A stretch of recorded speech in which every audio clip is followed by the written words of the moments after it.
Chapter 10 covers the Clinton administration and the fight for budget resolutions and social policies. The chapter outlines the fight between the White House and Congress to secure a budget that would both reduce the federal deficit and increase social investments into programs like Medicare and Medicaid, SSI, and food stamps. It is important to note that many people were negatively affected by policies enacted by this administration, such as the poor, children, women, gays and lesbians, and people of color, and many social workers and liberals were infuriated by the policies and rhetoric coming from Washington. After one term of moderate success, many people believed that George H.W. Bush would win a second term in 1992, especially after his direction and leadership in a popular war with Iraq. However, after securing the Democratic nomination, Bill Clinton used his campaigning skills, fundraising abilities, contacts throughout the political scene, and natural charisma to win the popular vote and secure the presidency. Immediately after his inauguration, President Clinton received pressure from all sides to reduce the federal deficit and invest in social programs. It is crucial to understand the general budget process to realize the complications with President Clinton's budget proposal once in Congress. The President must submit a proposed budget for the coming fiscal year.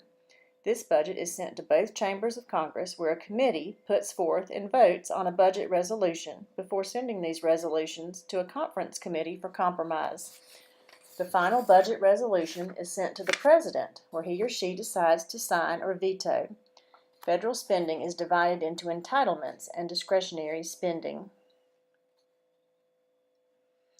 These four facets of the federal budget are of special interest to social workers, as they directly affect their clients and members of the vulnerable populations outlined in earlier chapters. Bill Clinton's stimulus package was vulnerable from the beginning because it seemingly would have no large economic effect, especially not to the standard that the country needed to see. Furthermore, the package contained lots of pork for Democratic districts, and Republicans would not pass such a package. Republicans were fighting for spending cuts in entitlements and social investments, and the final resolution put many social programs at risk. The fiasco of the budget resolution led to President Clinton needing a political boost. He had promised many things on the campaign trail that he had not yet completed, including social investments like health care reform.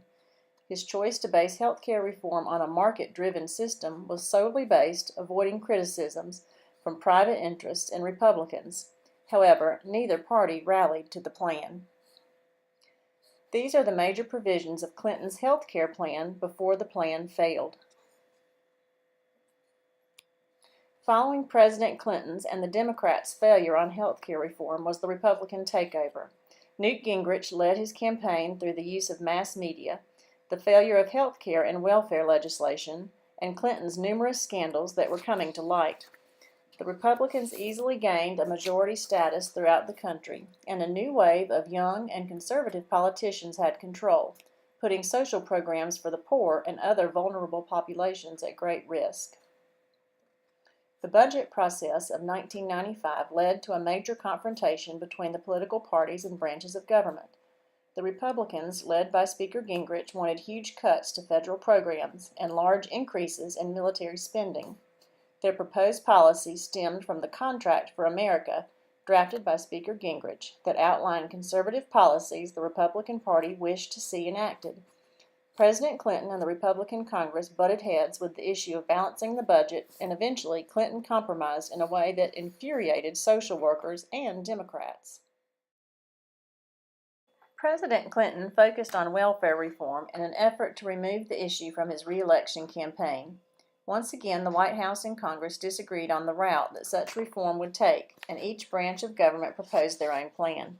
The final plan was a compromise between Clinton and the Republicans. However, the plan was fairly conservative and cast millions of children and families into poverty. The battle between the White House and Congress continued as President Clinton delayed signing the reconciliation bill, causing government shutdowns. However, the cause of the shutdowns was usually blamed on the Republican Party and Congress, leading to an increase in Clinton's public approval and a drastic decrease in Speaker Gingrich's.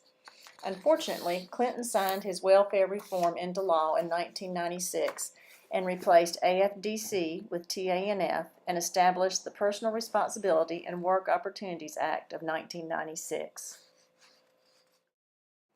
These vulnerable populations still faced oppression during the administration that stemmed from government policies and societal dialogue.